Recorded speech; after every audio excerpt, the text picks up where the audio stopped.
Glad you guys are all getting here, joining us today.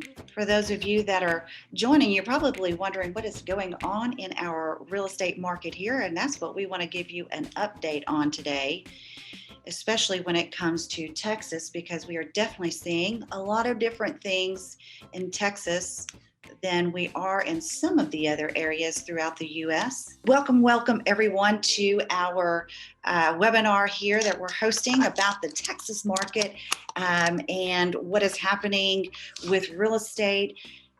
How is our buyers and sellers being affected?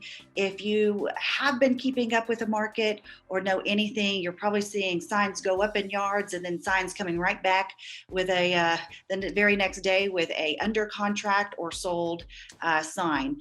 If you have anybody that you know that has been looking for a home, you've probably heard them get a little bit discouraged because they seem to be putting offer in after offer after offer without getting anything accepted.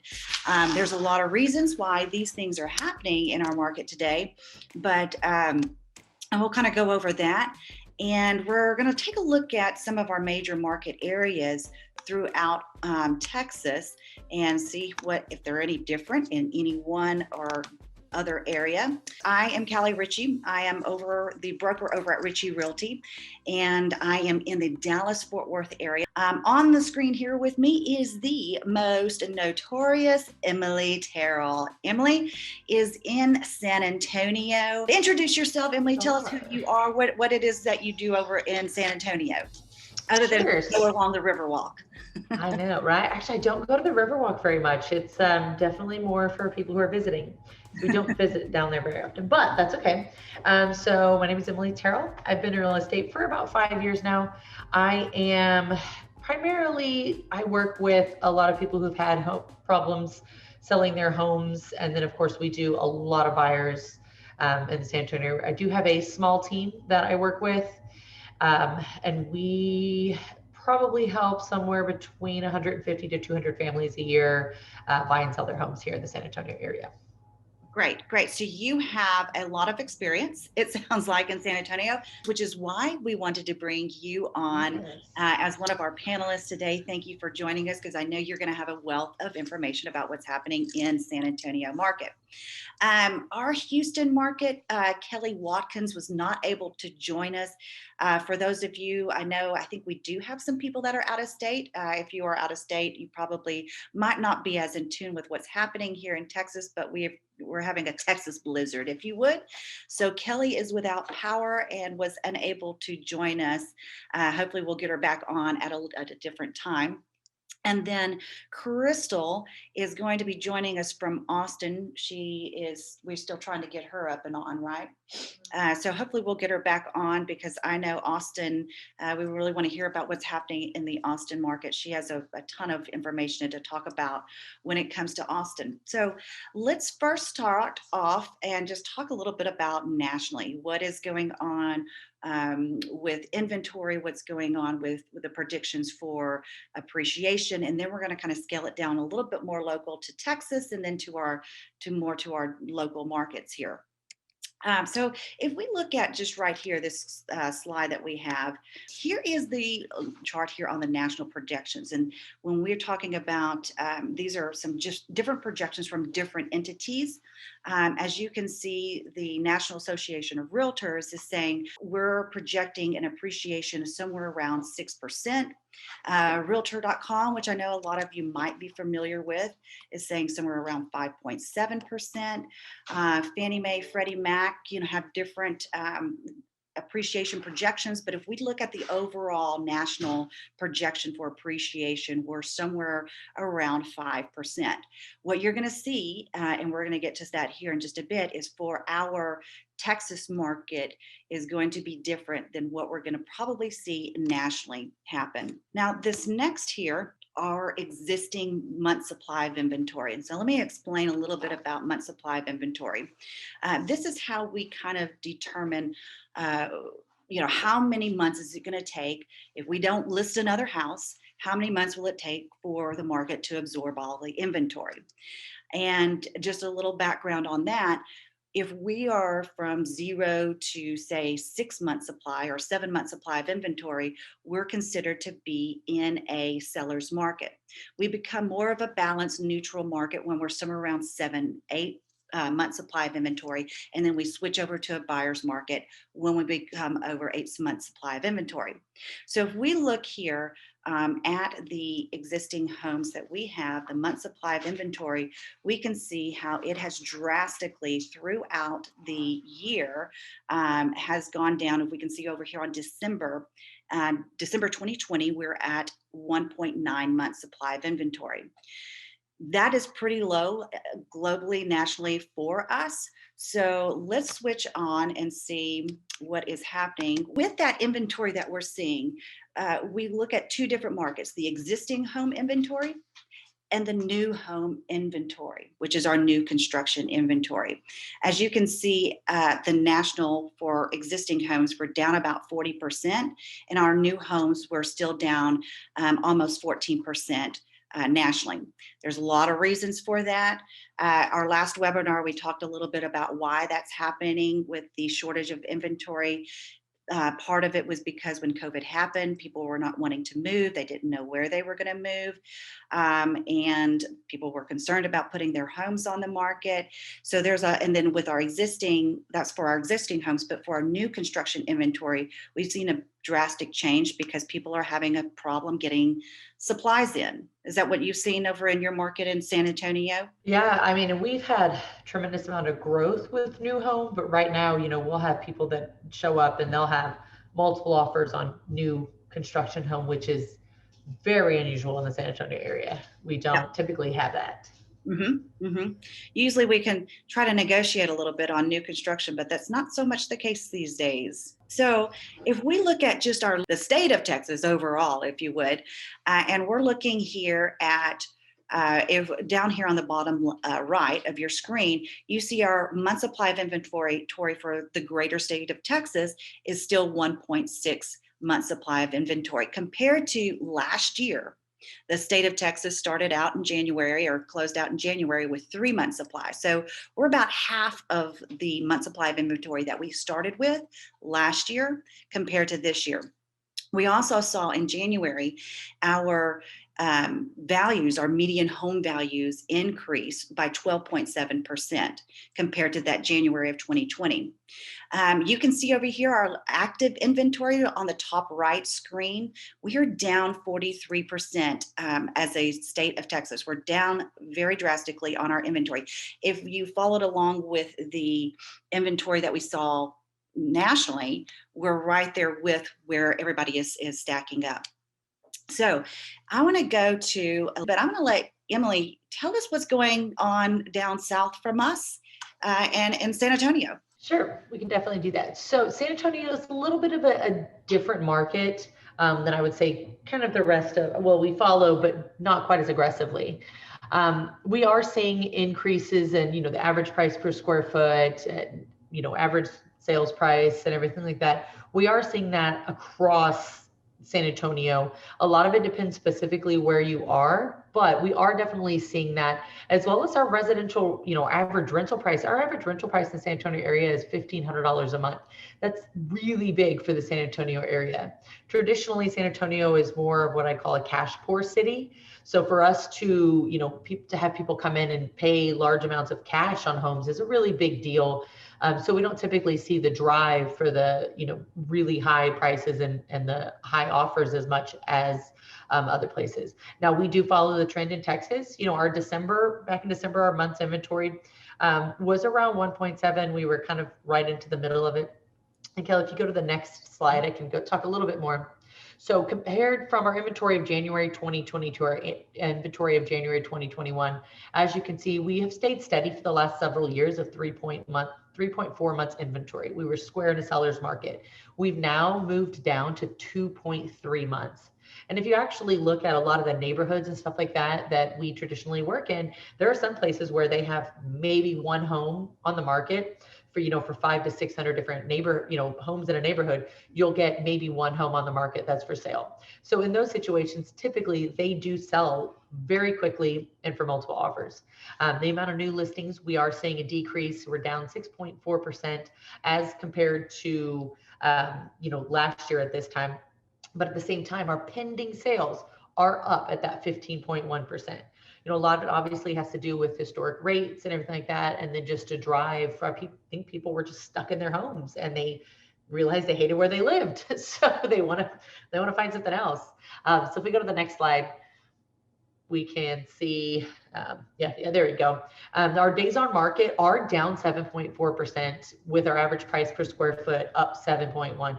That really depends on, and the reason I didn't put solid numbers in here is because our average price per square foot really depends on the type of property you have and the side of town that you're on.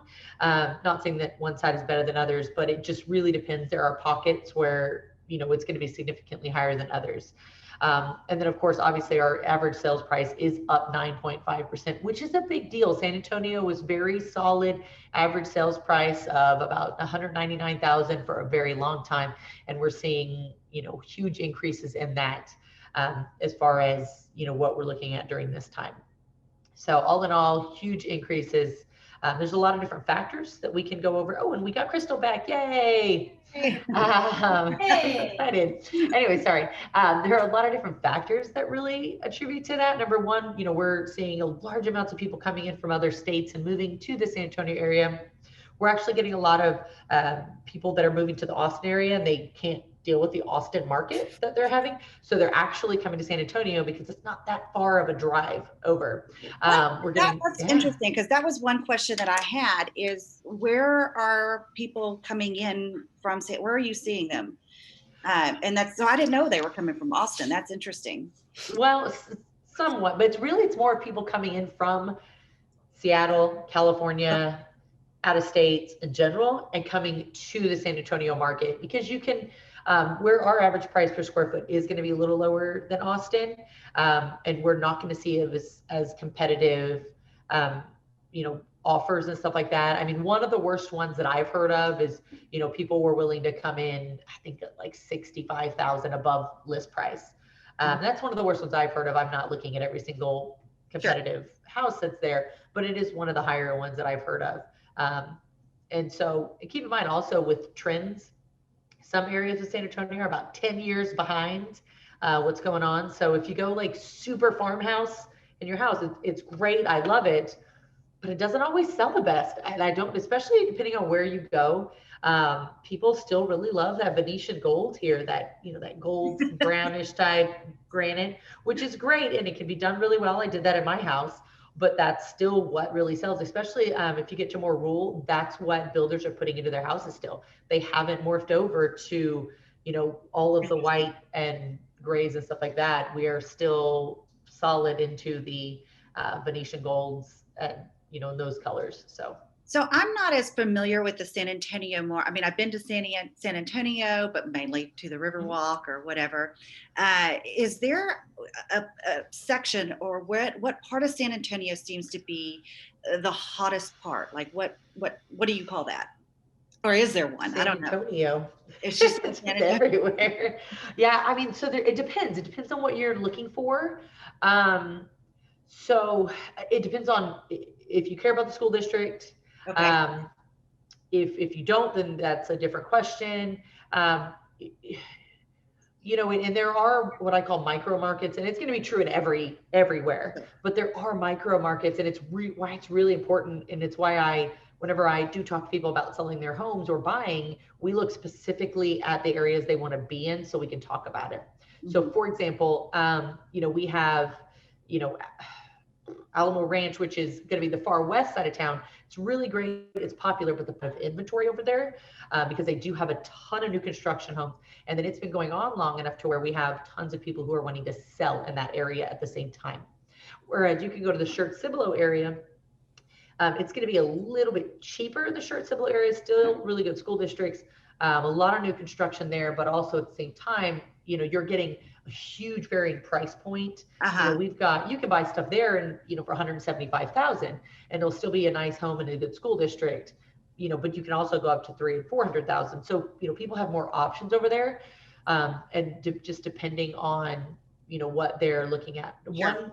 one thing that I will say when it comes to listing your home is right now, the trend in San Antonio is you want to sell, you don't want to list your home and just go high and expect multiple offers because it doesn't always happen.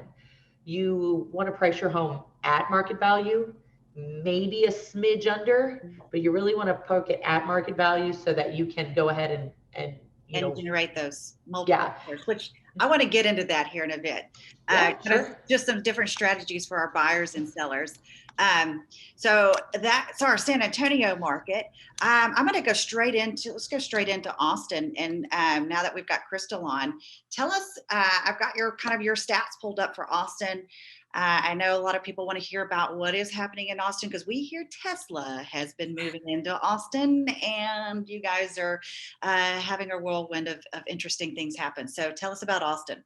Yeah. So before I get into I'm sorry, hold on real quick, Crystal. I didn't get to introduce you. By the way, this is Crystal. Crystal, tell us real quickly who you are, how long you've been in business, where's your, market area, what is it you can tell us? Yeah, so hello to everyone. Thank you so much for being here. I have been in the business for 5 years, mainly working with buyers relocating to the Austin area and investors wanting to purchase multifamily property here. So one of the things that has been very, very interesting about our market and how it has shifted drastically in the last, I would say 45 to 60 days, is we went from having like a pretty tight seller's market. In the 5 years I've been in business, we've hovered around 2 months of inventory, which is considered a very tight seller's market. But I was still able to win about 85% of all multiple offer situations because I knew what to write into that contract to make it competitive. And then right around the 1st of January, we saw our inventory numbers drop from about 2 months quickly down to 1 month and then down to 2 weeks. And I remember I was hosting an open house and an agent came in and said, "Oh my gosh, we just came from this house in Brushy Creek and there were lines of people to get in." And I said, "That's crazy. And I wonder how much that one's going to sell for." This house is about 45 feet from a known sinkhole. I mean, it's a nice house. It's in a good school district. And that house ended up getting 96 offers and went $157,000 over asking. And that was the very first alarm bell that started going off among all the realtors in the Austin area. Everyone was talking about it in our online forums and as we're getting together with other agents. And all of us said, this is crazy. Like that's, yes, we get multiple offer situations, but that has to be a fluke. And normally we start seeing an uptick of inventory available around the beginning of January as more people say, "Hey, let's go ahead and make that move." And we did not see that.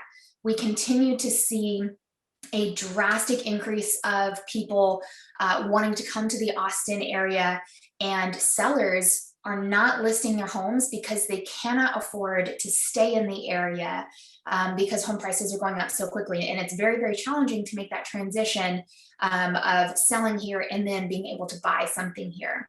Mm-hmm. So what I noticed in my market of people that I work with, the 3 types of people who were buying were, I call them dinks, double income, no kids. So that is our married couples, our young couples in the tech industry. We have a lot of highly paid, we're talking each person makes 6 figures type salary. And those people have been hanging tight during the pandemic. They wanted to make sure that their jobs were secure. And so they said, "You know what, we think our jobs are solid, interest rates are super low, let's go ahead and look for a house." Our second set of people was folks who have to relocate here for work. In the last 6 months of the pandemic, we had over 6 companies, including Tesla, that were announcing they're either building an additional location in Austin, like Amazon's building one of their HQ2s here. They already have huge plans for a distribution center. Tesla announced SIS from California is coming out. I mean, we have companies coming in from all across the country. So we have a lot of high net worth, highly paid individuals who are all trying to move here at the same time.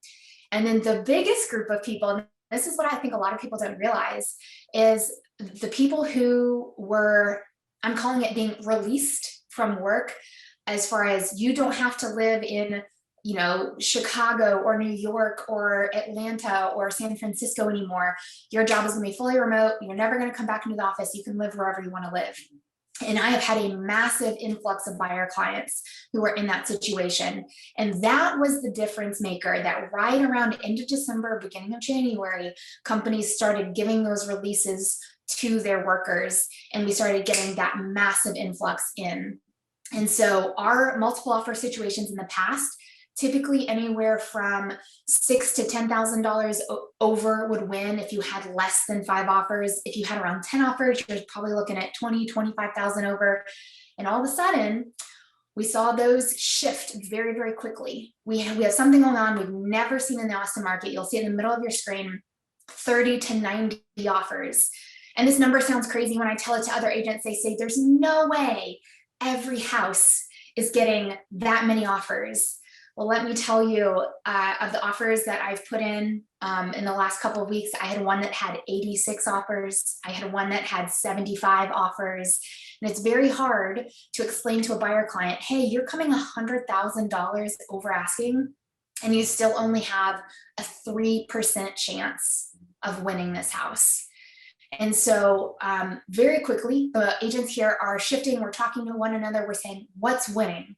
What do we need to write into it? How far above do we need to go? And so I quickly started keeping a little spreadsheet as stuff is going under contract in different areas, because I wanted to be able to give my clients some data on, if their top budget is $400,000, do we need to be looking at like $300,000 homes, at $250,000 homes? Like, what's going to win? Where do we need to be looking so we can actually afford to buy the house? Because it's emotionally exhausting for a client to continue to look at homes, fall in love with homes, make offers, and then never win. So as I started keeping these stats, depending on the price point of the house, we are seeing that the winning offers are typically 25 to 35% over asking. Okay. So it's fair to say that, I mean, if you're seeing 25, 35%, if you're making an offer in Austin, you're going 25, 35% consistently over the list price. Okay. Yeah, and if a buyer is not willing to be at that price point before we even go see the house, it's not a good use of the buyer's time. Yeah. And we also know that because homes are getting so many offers so quickly, and the homes are mostly occupied, sellers are exhausted. They are not letting their houses sit on the market the entire weekend. If it launches on a Tuesday, best and final might be Wednesday night. It might be Thursday. They're not going to wait until Sunday night like they always have in the past. The average days on market are 3 days. I heard, I'm going to shift real quick and talk a little bit about Dallas-Fort Worth market as well. You know, we go from one market in San Antonio where, Emily, you're saying, I hate that. I don't know the terminology, cash poor, you know? And then you go to an Austin market where you're saying everybody's like double, you know, 6-figure incomes. And so it's a more cash reserves over there in Austin. I kind of want to take a look at a little bit about what's happening in Dallas-Fort Worth. And as I clicked to that screen, someone told me they looked at how many people were moving into Texas. Was it a day, I want to say? Was it? 1,000 a day, and about a third of those are moving into the Dallas-Fort Worth area. So we're seeing a little bit of a shift there too. Emily, I know you're getting the people, it sounds like, from out of state, from in-state too, that are just saying, I need to get out of this area and get to somewhere else, which that is really interesting, because I know the dynamics in some of our metro cities are changing with a lot of people coming in from different states.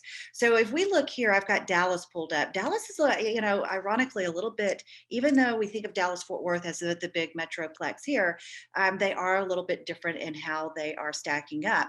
The whole Dallas-Fort Worth area compromises a lot of different counties, but Dallas and Tarrant County are the biggest one. Dallas is obviously Dallas. Tarrant County is the Fort Worth side. We also go up to Denton and to Collin County, all kinds of different counties, but I'm going to take a look at the major two here. And if we look at Dallas, we can see that Dallas is sitting around 1.6 month supply of inventory, much different than, so San Antonio, you were at like 2 point something, I want to say. Austin's at 0.6 month supply, 0.6, right? About 2 weeks supply. Yeah, right around 2 weeks. Yeah, and then Dallas is at about 1.6. We did see an increase in values at 15.4%. And our inventory is down 36.7%. So obviously our sales are still up in Dallas. Now take a look at what's happening here in Tarrant County. In Tarrant County, which is Fort Worth side, we're seeing that 0.9 month supply of inventory, kind of like not quite, just a little bit off from Austin, from you guys in Austin. So we're seeing a lot when we have probably almost about 3 months supply, a little over 3 months supply of inventory. We're seeing a big push, kind of like how Austin is experiencing. Again, our home values are up 10.4%. Our inventory is down 52.7%, and our closed sales are still up 4.9%. I think what we're seeing here in the Dallas-Fort Worth area, especially for my super local market, micro market here in North Fort Worth, is we're seeing an influx of the companies being brought in from out of state and people moving in. As I mentioned to you, if we're looking at 1,000 people a day moving in, about a third of them are coming over here. So we're seeing that big struggle. And we started just about like what you were saying, Crystal, is about January, things really started to shift. And we do typically get people who are ready to put their house back on the market with the beginning of the new year, but that has really kind of dropped off. And if you were on our last webinar last month, we talked about how inventory was going to start picking up throughout the year. And why was that going to be? It was going to be because people are ready to, like Crystal was saying, they now know what's going to happen with their job. They now know that they're going to continue to work for home. So they have the leisure of being able to move to wherever they want to move. We had people going, hey, I need more space. It's time for me to move. We expected our new construction inventory to pick up later on in the year. A lot of different variables that we are towards the middle of the year, I would say, the economists are saying, is where we're going to see that. But I don't think that we expected, and I'm speaking for myself. You guys may have a different perspective. I don't think that we expected, or at least I expected, to see what happened in January with the inventory go so low.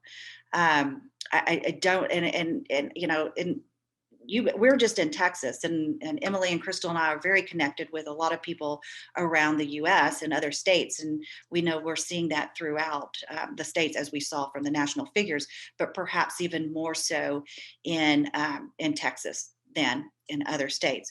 So but like I said, I don't think any of us have figured out or expected to see what we're seeing right now, which is driving the prices up. And like Crystal, like you're saying, you know, we went in ahead and had to we're putting homes at market value and then getting multiple offers.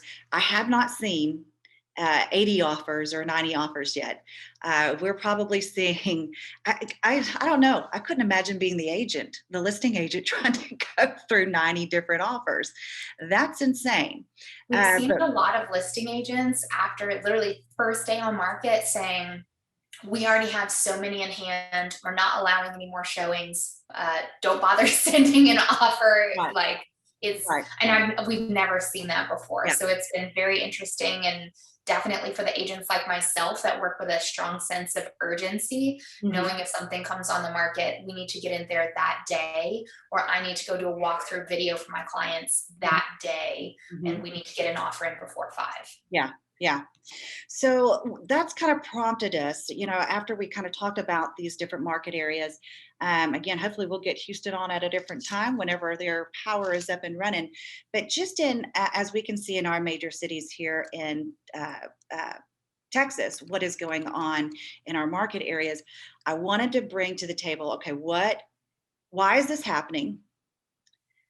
And what are we doing to help our buyers? Because this is, if you're a buyer and you're tuning into this, you're probably going, what can I do to help my offer get accepted? If you're a seller and you're tuning in, you're probably wondering, my gosh, what do I do? Because am I going to have a place to stay? And I think that's one of the struggles that we're seeing with our sellers is they're not wanting to put their house on the market because they're fearful of where they're going to go and not having a place to go, and being homeless, and then having to pay even more money for their house. So this fear with our sellers, which is just absolutely justifiable, has led to even less inventory because they're afraid to put their homes on the market. So a lot of just different domino effects that have been happening.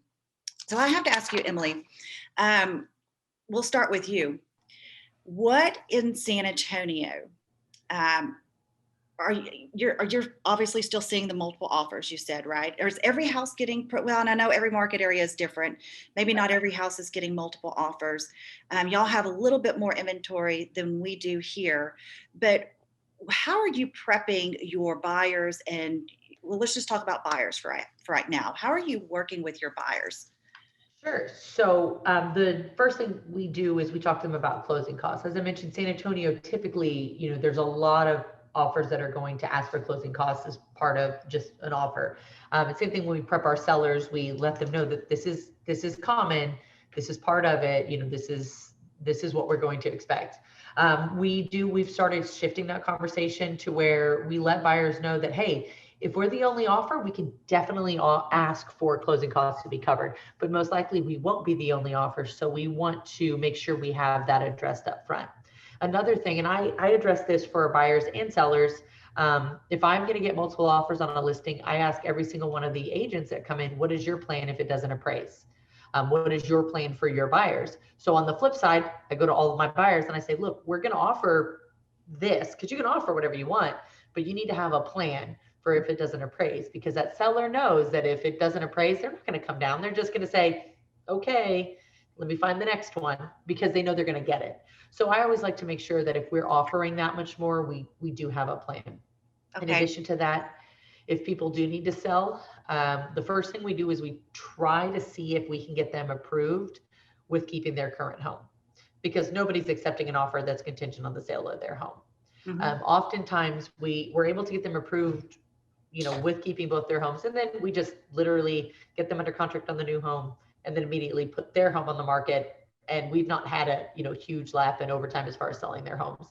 But we want to make sure that they can get approved by buying that house without selling theirs if possible.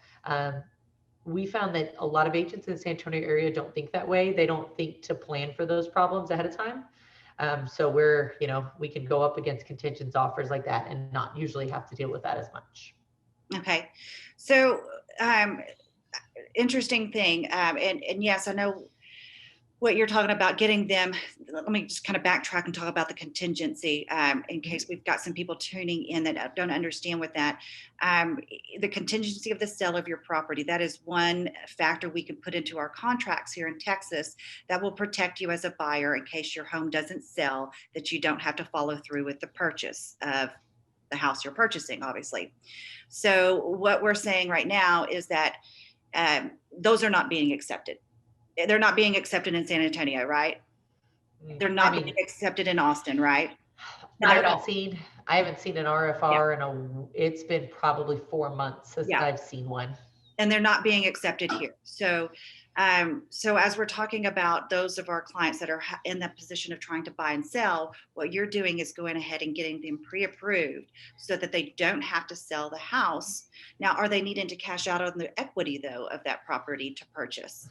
It depends, and we walk them through what that process looks like. Uh-huh. We take each situation step, like case by case. We Sure. look at the different, we look at what, with the lender, we kind of work with them to see what we can do.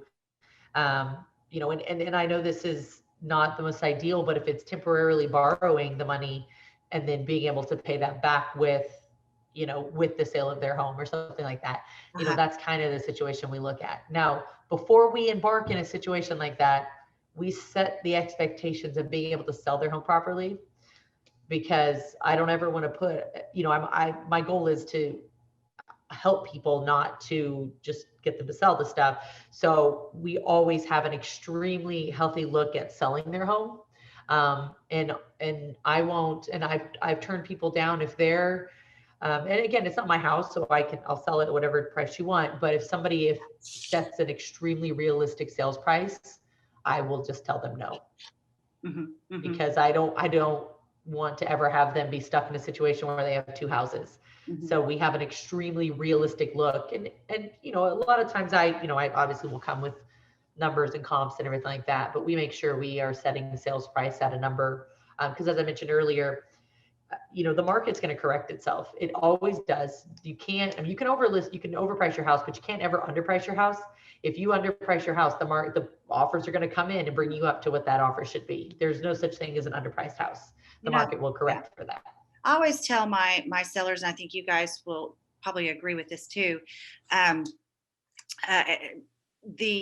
you price it at market value, let the market push the price of your house up, because if we get into that situation where we're battling an appraisal, the appraiser has to give some credits, or has to look at, hey, there's this many people, this many offers that came in. Every one of them were above asking price. So the market sets the market. And so the appraiser has to look at that. Whereas if you're pricing it way up here, and now you're trying to justify one person as opposed to 20 different people that are willing to pay that price, it does make a big difference. It helps out when we are working with the appraiser to get the value. So Crystal, I'm sorry. Oh, go ahead. Well, I was gonna say, and that's, we work with a lot of expired listings where people listed theirs, and that happens so many times, where we had somebody list their house for almost a year. We brought it down. We actually worked with her to list it $40,000 lower than what it was, and we ended up having, I think, 12 offers, mostly cash, and got it almost all the way back up to what she had it listed at originally. But it's because we started at, what the market was. Yeah, we started at what should have been market value, and then it got pushed itself back up, instead of the reverse, where it was starting way too high and people just weren't willing to pay for it when they saw that number on there. So don't get the lookers in. So Crystal, in Austin, what are your buyer struggles, and how are you helping your buyer? What is happening in Austin? What are you needing to do to help your buyers? As I heard you say earlier, you've had an 80% offer acceptance, which is pretty fantastic, especially when you're talking about offers, 90 different offers. So tell us, what are your buyers' struggles? How are you working with them? So the key in our market is you cannot just set your clients up on a search on the MLS and cross your fingers that their perfect house is going to come online. Unfortunately, that's just, it's not an effective way to actually find a house for your client, especially if you know your client has a very tight budget, or they only have a limited amount of cash when it comes to being able to compete in a multiple offer situation. So what I'm doing is a ton of agent networking, builder, flipper networking, and seeing what I can find that's not listed.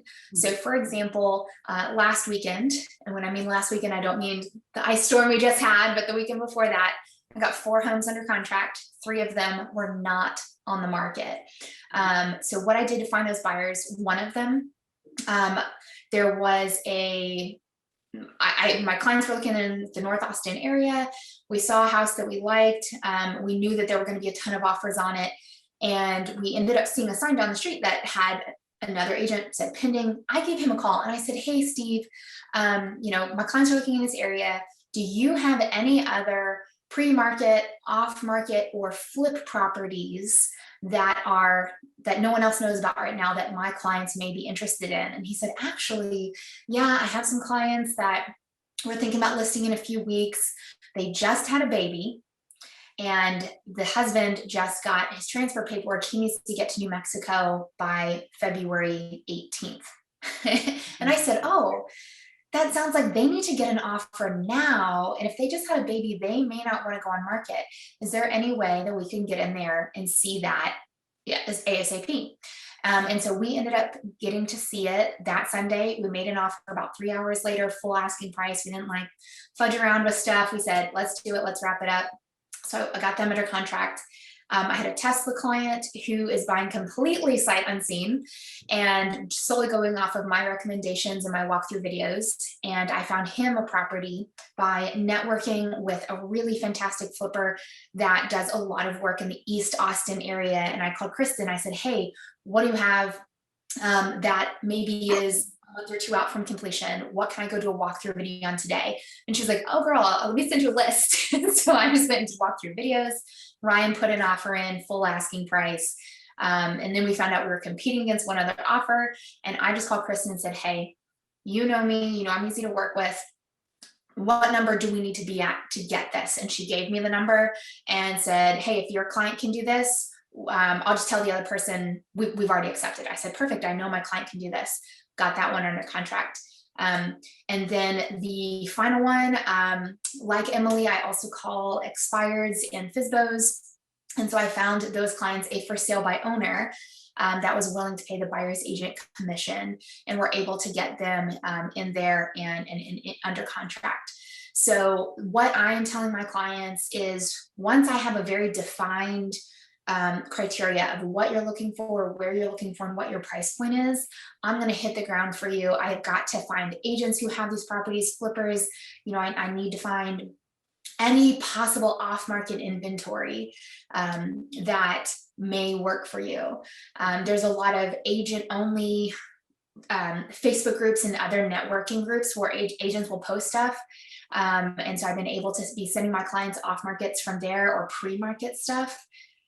So that's the big key, is you cannot just rely on what's going to go on the MLS. You've got to put in a lot more effort than that to get these clients under contract. Because realistically, like the offer I got from my Tesla client, if that house had gone on the market, it would have been for probably $100,000 more than what we're under contract at. So that's kind of key, is know where to go to, know what agents work certain areas of town, being able to call those agents and say, hey, I know you have everything in Shady Hollow. What do you have that my client may be interested in? That's been key for us. This is one thing, this is why I have you guys as panelists on, because I know you guys do a lot of work in the cities that you work in. I know you guys are some of the top producers there. And because I always say that it really does matter who you work with. 100% of your success is going to be who you are working with. We're talking about agents that are not just looking at the MLS as they're waiting to come up. We are proactive. And as Emily is saying, let's go ahead and get you pre-approved, for the 2 homes. Let's get you qualified without having to sell your house. You're talking about, Crystal, about networking with other agents. And I know even in our market area, and I know you do, Emily, as well, we know tons of different agents. We're not the only agents that work the market area, right? But we're going to make sure that we're not enemies. We're all going to be, because we're here to help our clients, but we want to have those good relationships, because I also, just like you guys, even, had a VA loan get accepted, which right now in today's market is a really difficult one, but it came down to the relationship that I had with the agent and the lender, because she knew me, she knew the lender, and she knew that we were going to get the job done and not, mess around with anything. So relationships with who your agent has with other agents is very critical. You guys are talking about, and I know, Emily, you're hitting those expireds, homes that did not sell. So you've got a wealth of knowledge of people, and I do as well. And you talked about it, Crystal, of the agent having a knowledge base of what homes were previously on the market 6 months ago, a year ago, 2 years ago. We've gone back 3 years or 4 years from homes that didn't sell that we're trying to match up with our current buyers that we have right now. So off-market homes. Another thing that we've also been doing, like you've talked about, Crystal, is finding out what their particular needs are. And what we have seen, and I'm sure you guys have as well, because we're in Texas, everybody wants a swimming pool.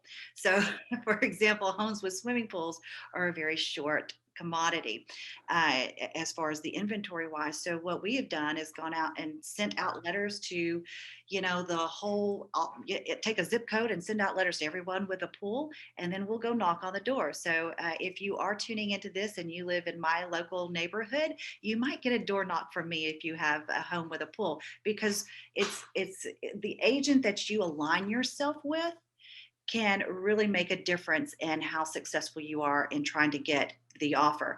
The second thing I want to bring up is not just the agent and what we're doing to find off-market properties or to get them qualified and set them up to be successful in those ways, but also how we're constructing the contract. And if you heard earlier, we were saying you're not going to, if you have a contingency on the sale of your house, it's not going to work. So we've got to figure something out to combat that. If you are putting an offer in above asking price, I know, Crystal, you're talking about $100,000 above, but here we may not be seeing that. I have seen $40,000 above asking price. Well, sellers are not going to want to put themselves into a position to say, yeah, I'll go ahead and accept it. And then the appraisal comes in low, and then you're back to square one, having to renegotiate the sales price. So what Crystal was talking about and bringing up earlier was what we call an appraisal addendum. And I know, Emily, you're saying you're talking to you're setting that expectation with the buyers about no contingencies, but the appraisal addendum, and you hit a little bit about this, Emily, too. Tell everybody what the appraisal addendum is, because I would say in all of our markets, if you're going above asking price, it's required to have that. I mean, your offer will not, if you're going in 5, 10, 15, 20, $100,000 above asking price, expect an appraisal addendum. Emily, tell us what the appraisal addendum is. So there's, depending on your types of loan that you're having, but let's talk specifically conventional, because that's going to be our most popular offer that's probably going to be accepted in most markets right now. So it used to actually not be included, but recently Texas Board of Realtors or NAR and everything came up with an appraisal addendum that has 3 options on it. Option number 1 is you can do a full waiver, which means that it doesn't matter what it appraises at, you're going to buy that house. You don't have the opportunity to get your earnest money back. Option number 2 is a partial waiver, meaning that you can choose an amount. Most people will choose the list price. It just needs to appraise at that amount. As long as it appraises at that amount, the buyer, is willing to pay whatever that difference is. Typically, they'll have to come up with cash in addition to their down payment, whatever that amount will be. So for example, if they're putting 20% down, they'll have to put 20% down of that appraised price plus that difference. So it's kind of important to make sure your clients understand that. And then the third way is that it still does have to appraise for that amount. If it doesn't, the buyers can terminate and get their earnest money back. Now, of those 3 options right now, obviously the first one's going to be the best, where you just await the appraisal. Now, the risk in that is that, let's say you go crazy and you put in an offer at $465 and the house is listed at $400 and it appraises for $395. Well, you've got to pay that difference. If not, you risk losing your earnest money and the other repercussions of a contract. That's a totally another discussion. But the other option is that partial waiver, to where in the example I just gave, if your partial waiver released it at $400 and it appraised for $395, well, you have the opportunity to get your earnest money back.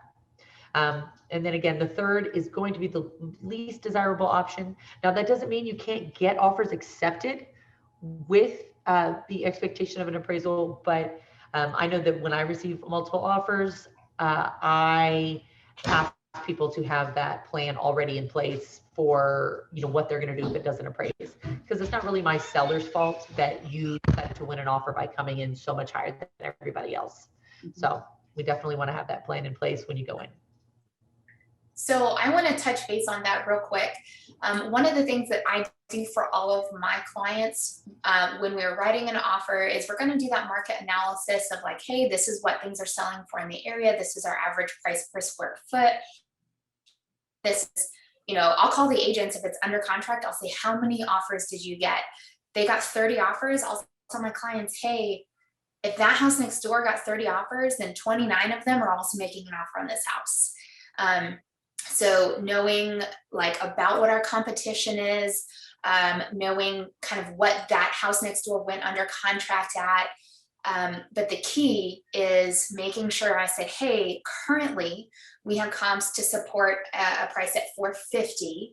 I've talked to the 3 under contracts. Those are all under contract at 500 to 525. Mhm. We need to make an offer at 535 in order to win this house realistically. So you, as my client, could potentially be on the hook on anywhere from, let's say, $10,000 up to maybe $50,000. If you do not have that in cash, in addition to your down payment money, then this may not be the house that's going to financially work for you. So I tell my lender where my numbers are at, because I know that the appraiser is going to look at these exact same houses, and I have them run mortgage qualifications for them that said, hey, let's say you have to take 50,000 of your down payment money to make up for an appraisal difference, then this is what your mortgage payment is going to be. And I have my clients actually initial like all of those documents saying that I have shown them the numbers, and they need to know what they're putting at risk. And my lender called me 2 days ago just to vent, because he had another agent who had some clients that desperately wanted to get into a house.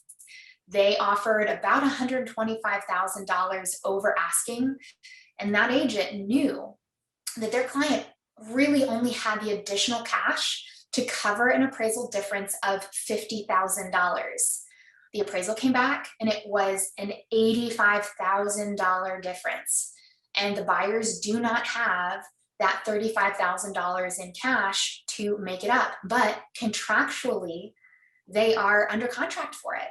And so if they can't come up with an additional $35,000, those buyers are going to lose 2% in earnest money and $5,000 in option money. I was astounded as my lender was telling me this. It ended up being about $20,000 that those buyers are potentially going to lose. So if you're in this panel and just learning about this for the first time, no matter what city you're in, the agent you're working with should be running you through all these numbers and should be giving you a worst case scenario. They should be closely communicating with your lender, because agents in Texas have a fiduciary responsibility to our clients, meaning we are required to keep your financial interests as our number one priority. And if we're not educating you on that and letting you know what financial risk you're facing when making this offer, then we're not maintaining that fiduciary responsibility to you.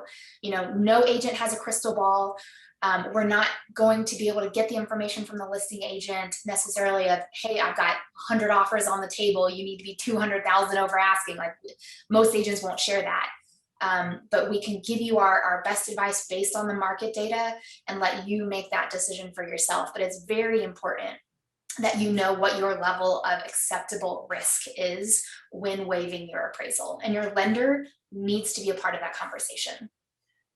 I'm glad you hit on that, because, you know, so one thing I had seen here recently with one of my clients is that when again, I just really, who you work with really matters in setting yourself up for success, because I've actually even seen some that were underpriced. And so being able to be with a good agent that can run those numbers and tell you, hey, for example, hey, this house is listed at 575, but the comps support 600,000. So how much are we able to risk and do, like, just like what you're talking about?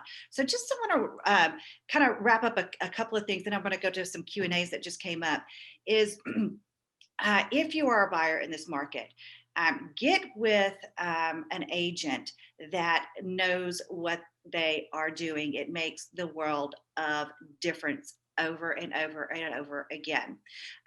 Yes, our Texas market, as we're hearing in San Antonio, as we're hearing in Austin, as we're hearing in Dallas and Fort Worth, and I know we don't have Houston on, but if we had Houston on, Houston would be saying the same thing is what we're experiencing here in Texas. Why? Because of the shortage of inventory that is more so than what we expected to happen this time of the year. Hopefully we'll pick up and we'll see some things start to not be as crazy towards the middle of the year. But like I said, one of the Q&As that just came up, and it was, you know, because I guess I've just been saying, I just want it to get drilled into everybody's brain, who you work with matters. and one of the things we were talking about is having an agent that knows how to network, that is good with the other agents and good terms with the other agents, because it does make a difference. And somebody asked, well, how do you know, how can you determine if that agent is well liked by the colleagues?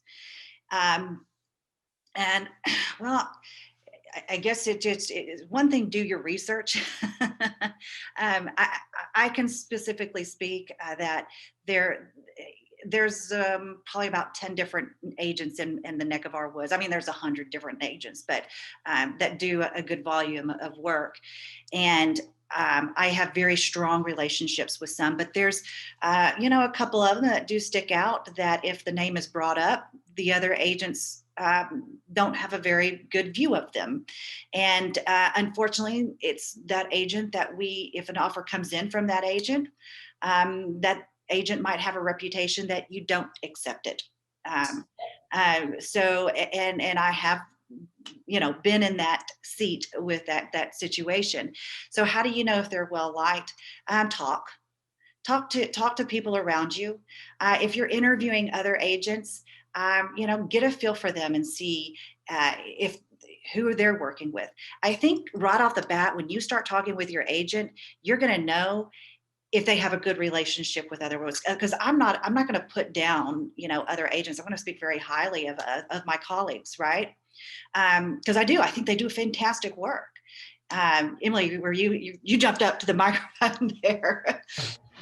Sorry, no, that's a really big thing with me. As you can tell, we do list a lot of homes that have recently, come off the market.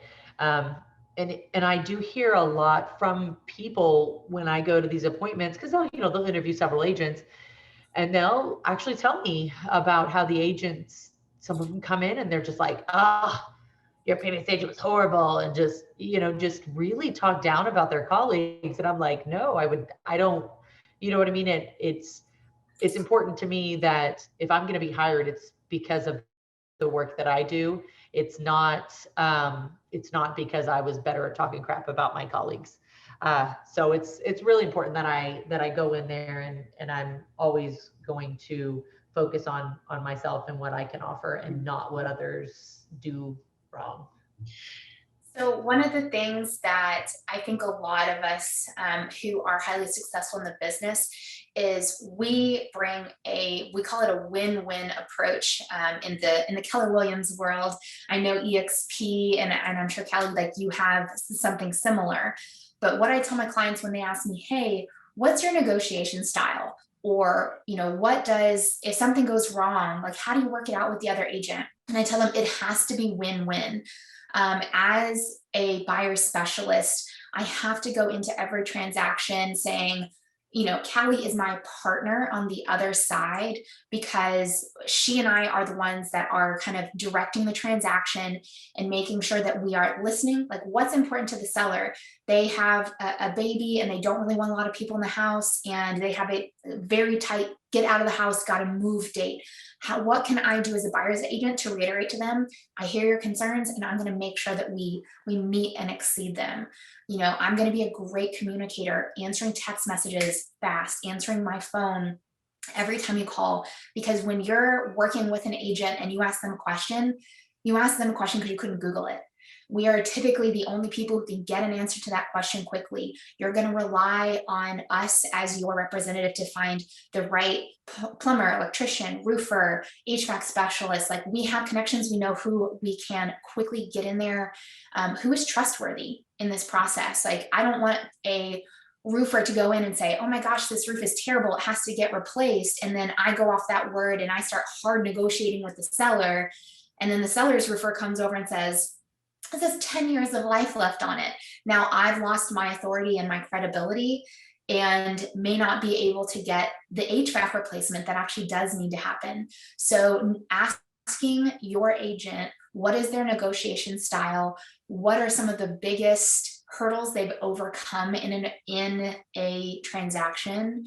What are some of the tougher ones that they're used to? New roofs, new HVAC systems, closing getting delayed due to a financing issue. What are all those little things that we have experienced that we can walk you through our A, B, and C plan.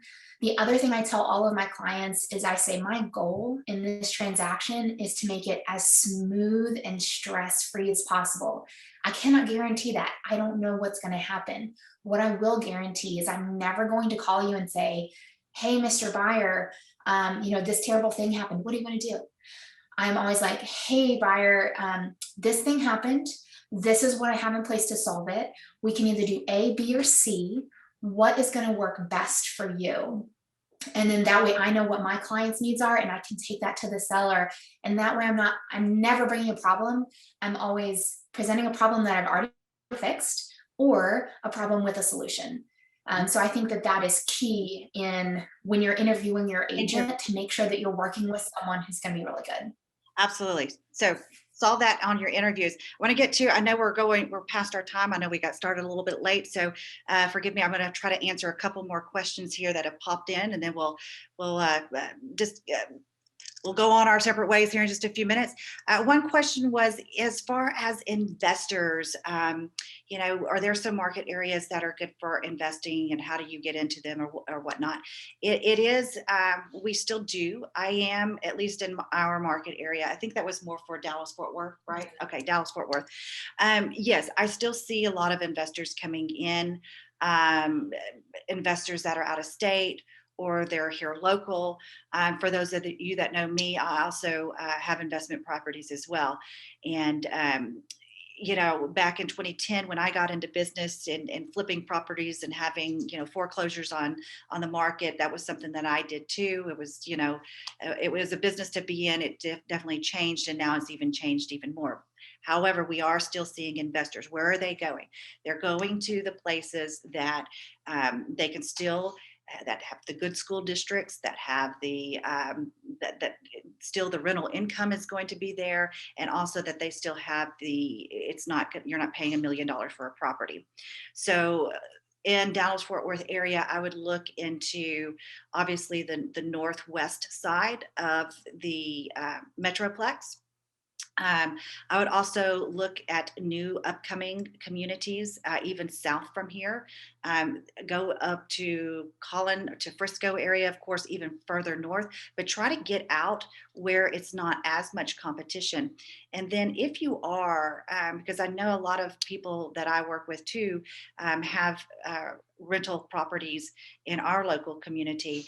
But again, it's probably more, I go back to it's who you work with, and having your agent who knows those properties that are off market. And we've been getting really creative with what we've been doing with our sellers too, and to getting investors to purchase their property so that they don't have to have that contingency when they go to purchase their property. So having an investor come in and actually making that purchase for them is very appealing to a lot of our sellers as well right now. So lining yourself up with your agent to know how you can get in to get properties. Is it going to be a good cash flow? Is it in a good location? I would stick with the northwest side of the Metroplex, and then push out to some more of the suburbs areas is where I would stay. Last question I want to come here with is, can I save money by going strictly to the listing agent? Are my chances of getting the home as a buyer, if I just go straight to the listing agent, will they accept my offer? Will I be able to save any money? Emily, I'm going to let you take on this one. Sure. With that one, I know here specifically in the San Antonio area, not really. It's not really helping any, just because as an agent, we can't give our commission to an unlicensed agent. Keep in mind, as a listing agent, their fiduciary duty is to that seller. That is the party that they represent. So that is going to be the person that they focus on. Now, situations like that for our team, we'll actually assign another team member to represent that offer. And it is that responsibility of that team agent to make sure that that person comes in and they're given the best advice that they can based on the market conditions. But it's very rare that we'll actually sit down and say, okay, we'll represent you. especially in a multiple offer situations, we'll typically always have somebody else represent the other side, just because, again, our fiduciary duty as listing agents is going to be to those sellers. So I'm always going to do what's in their best interest as far as where I represent them. So the answer to that question is no, it's not typically a better option. You don't have somebody that's out there working for you specifically. A buyer's agent, an agent that's representing you is going to be the best thing that you're going to need, is someone that's actually out there and someone that's giving you the best advice. A listing agent may get caught up in all these offers and get so excited and, may give you hints of where you need to offer to be the best, but that's, a lot of times it'll be built up in excitement. It may not be built up from, numbers and market stats. And, as Crystal talked about, sitting down and going, hey, you're going to have to bring 65 grand to the table if this goes wrong. Can you do that? Right. It's a real thing. I mean, it's like I talked about, I make sure that everybody has that plan when they come to me. So do you have someone that's sitting down in your corner and talking to you about that stuff? And if you go directly to the listing agent, the answer is probably no. That was just like, the misconception, if I'm buying new construction, I'll just go to the salesperson and maybe I'll save a few bucks. You're not going to save any few bucks. And then it's best to always have your own agent on your side who's representing, looking out for your best interest and doing their job to represent you. So with that being said, if you guys are looking in the San Antonio or in the Austin market or here in Dallas Fort Worth, and I'm going to even pull in Kelly's information for Houston, if y'all want to connect with any of these great experts in any of these locations, we're going to have that information posted. If you are interested in we have been recording this, so we'll be able to shoot this out to you guys later on if you want to revisit this, or if you know somebody that might benefit from tuning into what has been discussed today. Ladies, thank you guys for coming on. I appreciate your wisdom and expertise that you have brought to our table today. So with that being said, we are going to go ahead and adjourn. Tune in next month as we start our next webinar. We usually do it towards the middle of the month, and we will let you guys know when the next webinar is. And ladies, will y'all come back at a later point and join us again? Absolutely. Awesome. All right. Well, until next time, everybody stay safe. That is it for now. Bye, guys.